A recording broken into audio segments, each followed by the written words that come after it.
Hi, this is Sean D'Souza, and you're listening to the 3-Month Vacation Podcast. This podcast isn't some magic trick about how to work less. Instead, it's about how to really enjoy the work that you do and to enjoy your vacation time.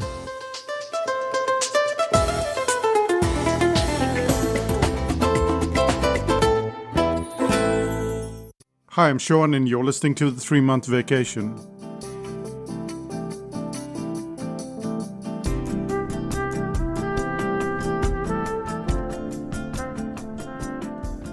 A client of mine deals with teachers, not 10 or 50, but hundreds of teachers.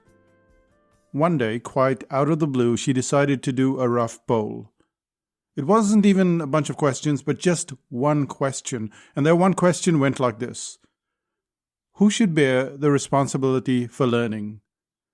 The teacher or the student?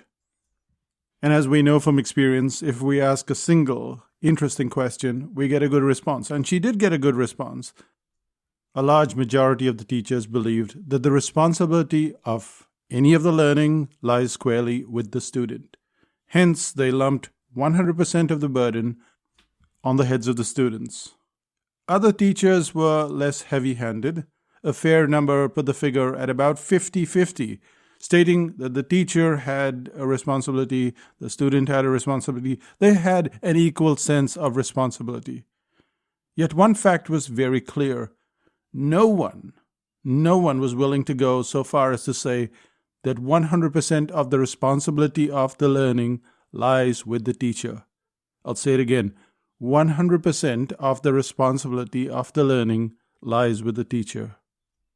At this point, it's likely that you agree with at least the level-headed teachers. Yes, it doesn't make any sense to simply wash your hands of the responsibility and say, oh, wait, 100% of the responsibility of learning lies with the student. We're not so crazy. We know that there is some sort of in-between place. That 50-50 mark, that seems more reasonable. It seems fair enough. And this logic makes perfect sense until we change the analogy. We don't talk about teachers. We don't talk about school teachers and university teachers. We talk about you as the teacher.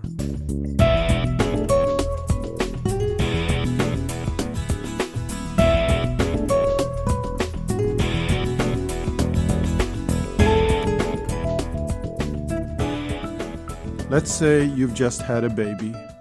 Newborn, cuddly, smiles erratically and does the same with poo. Let's ask the question again, shall we? Who is responsible for the well-being of the baby? The baby, the parent, or do you come in at a 50-50 mid-zone? Now we're all in agreement, aren't we? Surely you can't expect the baby to know stuff or do stuff. The baby is the baby. It is our job as a parent, as a teacher, to do everything. We might not have signed up for this responsibility, but we know without a doubt who's responsible. Why then would you not consider your client to be a baby? Let's take someone who just shows up to learn article writing. Is this person good at the skill of writing? Even if we were to hazard a guess, we'd say that the reason that this person showed up for the course is because they feel quite helpless. What about cartooning, or writing sales pages, or making presentations, or learning French? No one ever signs up for a course or learning because they're already proficient at it. No one signs up because they just want to show off their skills. In almost every instance, they feel vulnerable. They know very little. They have a very tiny amount of confidence, and that confidence is fleeting. They aren't sure what to do next, where to go, what to ask. And it's at this point that we enter their lives. We step right up as teachers. And what is our statement? Our statement is that the responsibility of the learning is 100% on the student.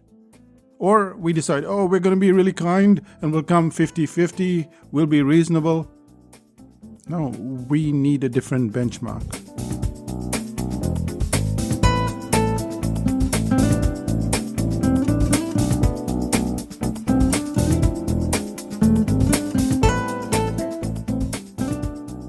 As a teacher, we need to take 100% of the responsibility. Would that change the way we did things? You bet it would.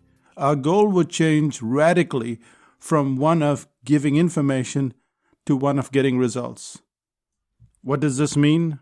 You could go and do an article writing course and you could get information. You could get notes, you could get audio, you could get video. Does that make you a writer? No, it doesn't. But when you join a course, what is the purpose for you joining a course? The purpose wasn't to get the information. You'd be happy not to get any information at all. You'd be ecstatic if someone tapped you on the forehead with a magic wand and said, "Oh, now you can write really good articles, or you could write really good books." You wouldn't want the information at all. That's not what you signed up for. You signed up to be excellent at writing. And if you signed up to be excellent at writing screenplays, then you should be able to write a screenplay up to a certain standard, and everybody on that course, under that teacher, should have the same benchmarks. Not more information. We already have all those books out there in the library, on Amazon, on every bookshelf that you can think of. We already have the courses. We already have all of the information. We don't need more information. And let's be fair, not all information is good either. There's a lot of junk out there, stuff that you can't decipher, stuff that you have to go through and it bores you to tears. So having good information is an amazing start. If you already have good information as a teacher, you have good structure, well, that is incredible. And yet it's only a starting point, because the responsibility of the learning is where the teaching lies.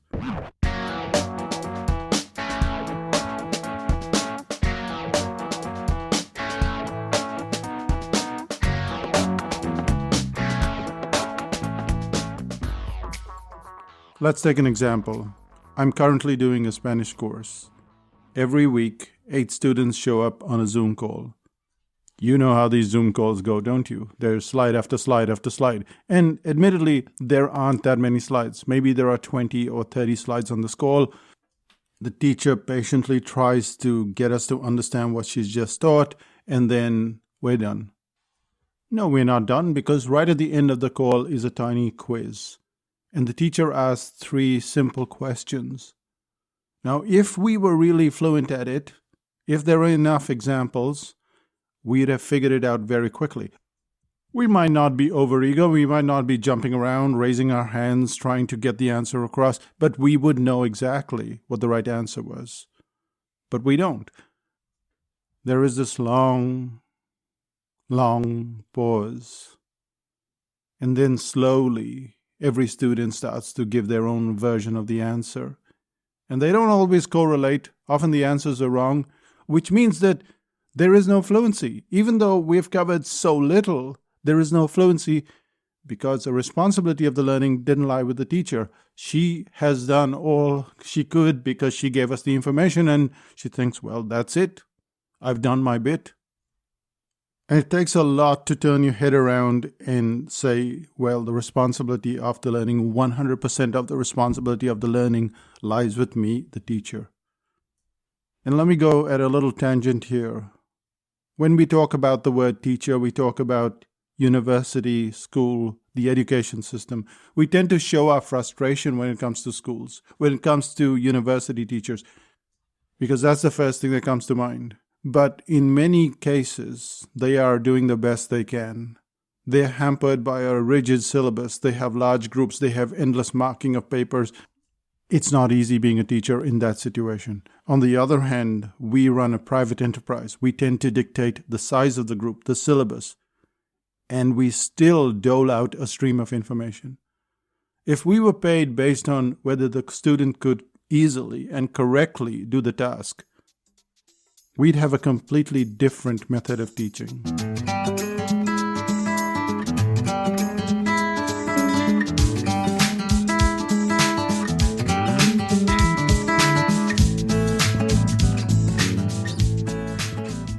On that Zoom call, the Spanish Zoom call, it isn't like the teacher isn't kind and helpful. She takes questions during the call. She even answers later on email.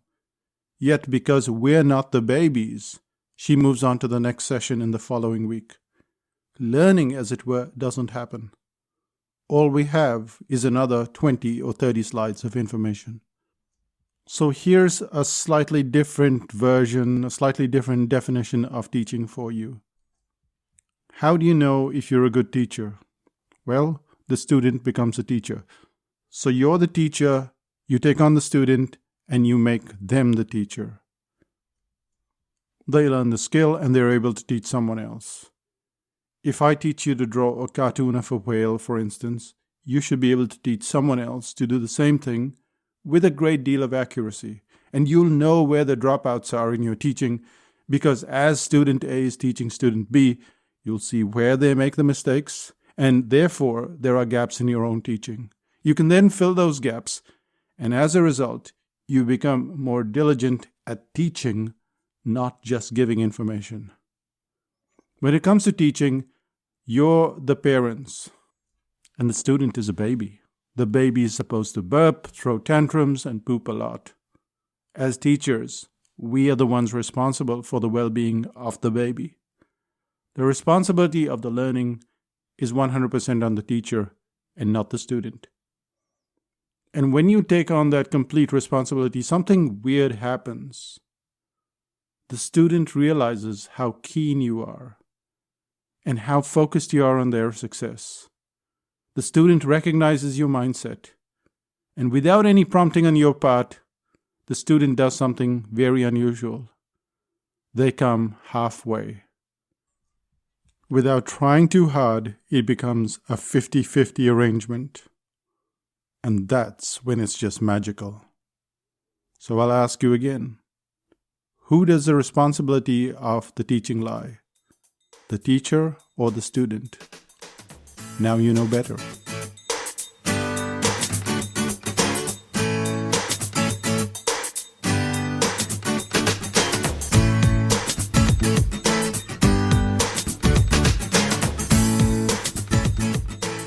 And that brings us to the end of this podcast. Let's find out what's happening in psychotactics land.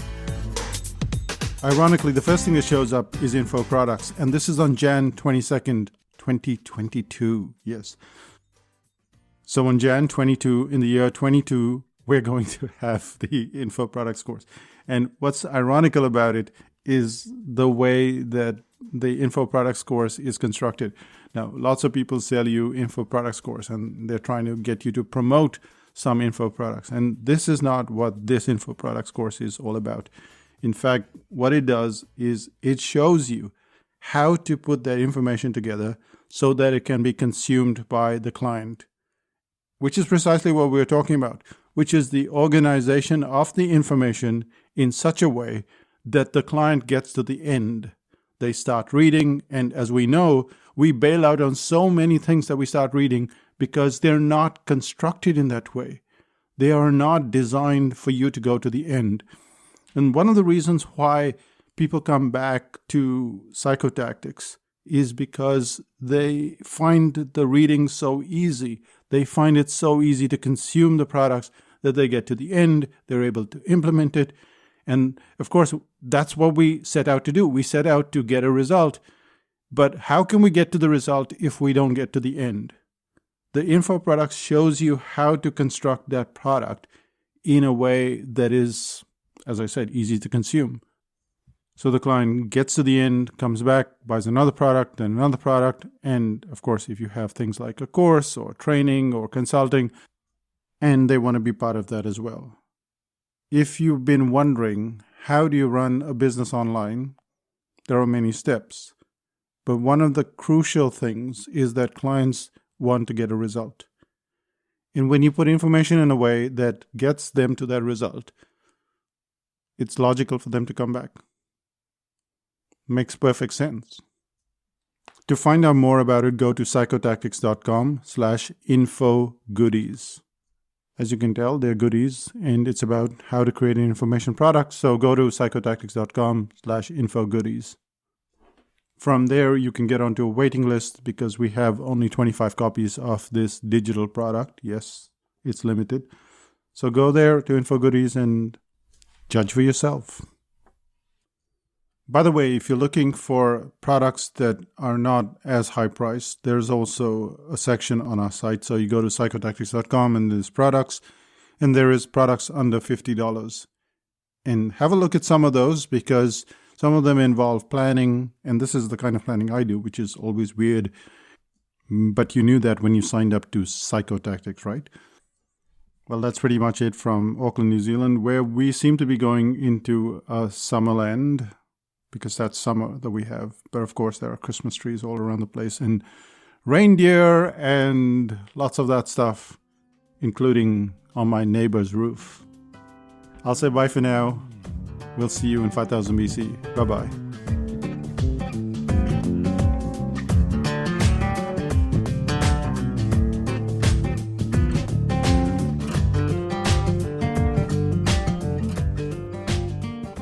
Still listening? When my niece Marcia was 9, we started mentoring her. And like any student, she was struggling a bit in quite a few subjects.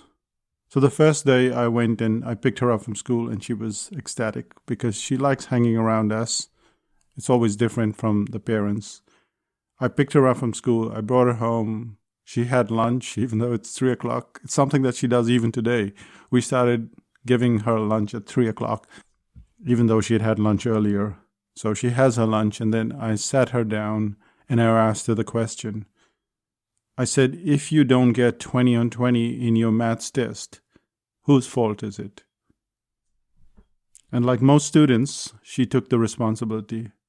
She said, it's mine. And I said, no, it's not your fault. It's always the responsibility of the teacher. When you don't get 20 on 20, it's my fault, it's not yours. And she said, cool. You can feel that pressure going off the student, can't you? That's the mark of a good teacher, where you decide, this is where I want to take the student, and it's my job to take them, just like a parent would. I'll say bye for now. Bye-bye.